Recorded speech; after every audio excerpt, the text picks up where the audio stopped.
And let's begin with West Asia. Israel has announced that they have recovered the body of a hostage from Gaza. The Israeli military has also released details of the deaths of 6 other hostages.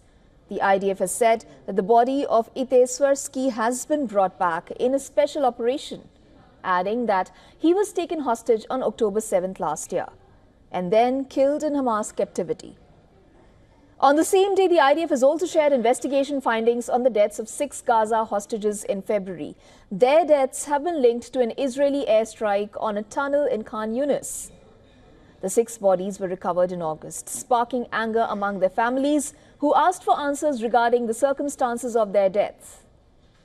Earlier, the army said in a statement that at the time of the strike, they had no information that the hostages were in the underground compound. Now, the IDF spokesperson has said the most likely possibility, according to them, is that the terrorists murdered the hostages.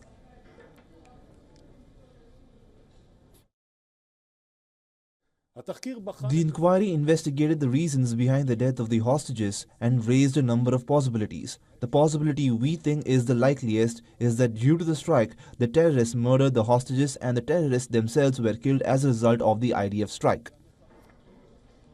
Meanwhile, the Amnesty International has said that Israel's war against the Hamas in the Gaza Strip constitutes the crime of genocide under international law. A report examining events in Gaza between October 2023 to July 2024 found that Israel had brazenly, continuously, and with total impunity unleashed hell on the Strip's 2.3 million population. It noted that the atrocity crimes against Israelis by Hamas on the 7th of October of 2023, which triggered the war, do not justify the genocide. Now, the reports come at a time when Gazans are seen fleeing from Beit Lahia following an evacuation order by Israel. Residents in 3 towns, those of Jabalia, Beit Lahia and Beit Hanun, said that Israeli forces had blown up dozens of houses.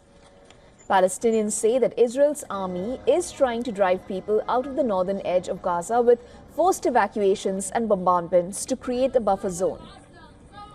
Now, as thousands fled to the north, Israeli strikes continued in southern Gaza as well. Gazan officials have said that at least 21 people were killed by a displacement, on a displacement camp in Khan Yunis. Dozens were left injured. Earlier strikes on central Gaza killed 8 people, including 4 children. As Gazans remain beset with strikes all along the Strip, about 100 Israeli hostages still remain inside Gaza, and at least a third of whom are believed to be dead. Defense Minister Israel Katz has said that Israel has pressured Hamas to the extent that a hostage deal is now possible.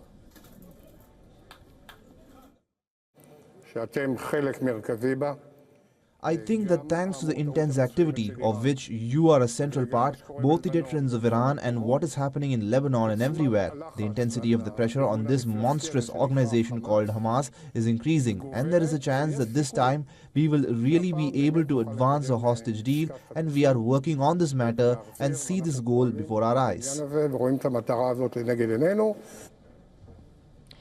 And for more on this, we are now being joined by our correspondent Jody Cohen, and she's joining us live from Renana in Israel. Jody, good to have you with us on the broadcast. Do tell us, what has been the reaction to Israel to the news that another hostage's body has been recovered?